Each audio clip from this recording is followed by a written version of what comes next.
Over a fifth of its gross loans went to farmers, fishers, agribusinesses, MANILA, Philippines. No less than the head of the economic team has defended the Landbank of the Philippines, LBP, after President Rodrigo Duterte threatened to abolish the state-run lender for supposedly forgetting its mandate to serve the agriculture sector. This wild data shows that over a fifth of its lending portfolio to date supported farmers, fishermen, and agribusinesses.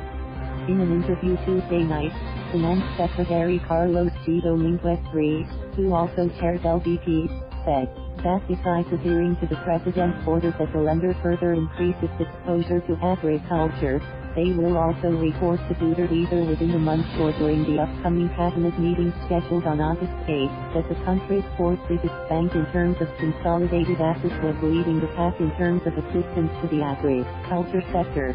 LBP President and Chief Executive Cecilia C. Borromeo said that as of June this year, the bank's exposure in terms of loans to small farmers and agrarian reform beneficiaries amounted to P42.17 billion or 5.27% of the P799.64 billion total gross loan portfolio.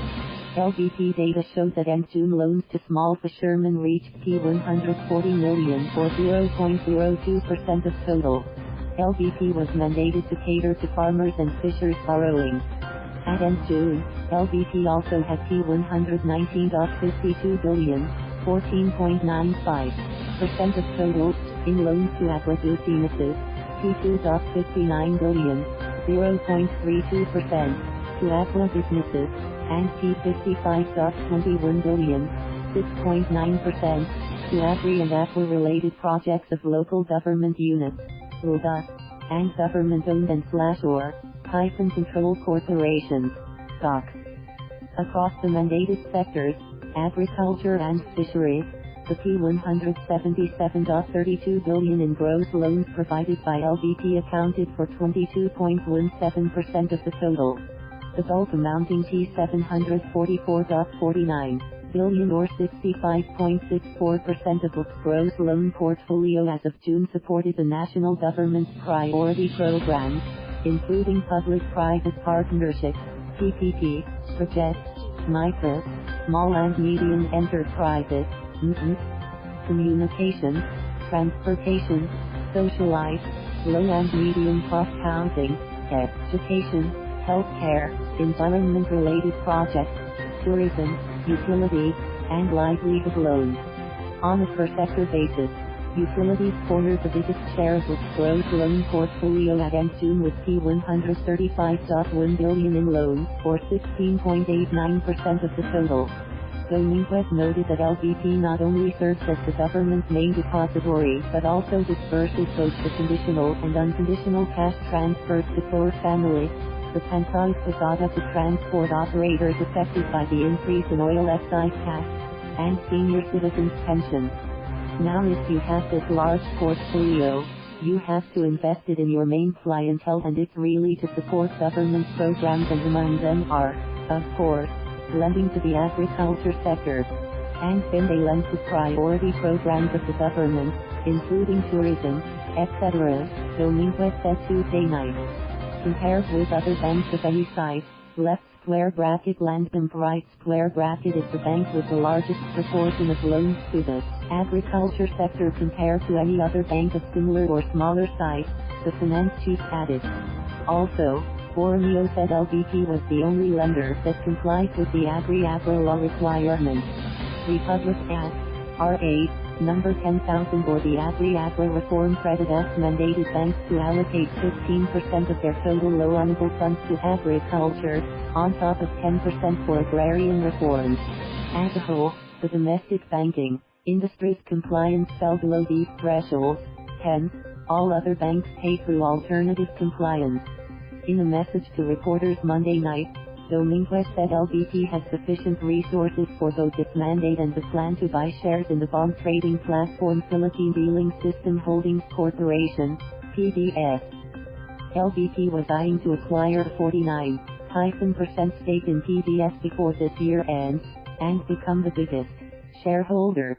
We are working on the regulatory clearances, and we hope to finish it left the acquisition rights within the year, Borromeo told reporters this month.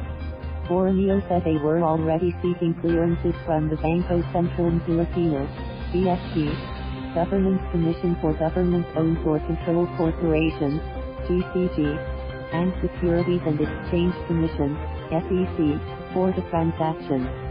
So far, LBP secured a commitment from about 21% of shareholders, she said.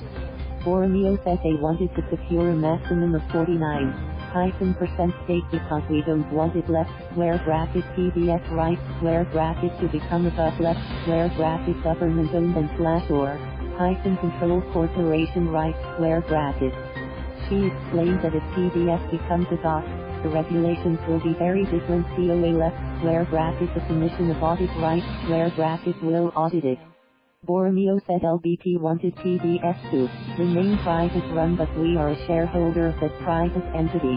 Asked if LBP was no longer eyeing a majority stake or at least 51% share to control PBS, Borromeo replied, "We are in the process of conducting legal due diligence to assess the full implication of a potential 49% stake in PBS."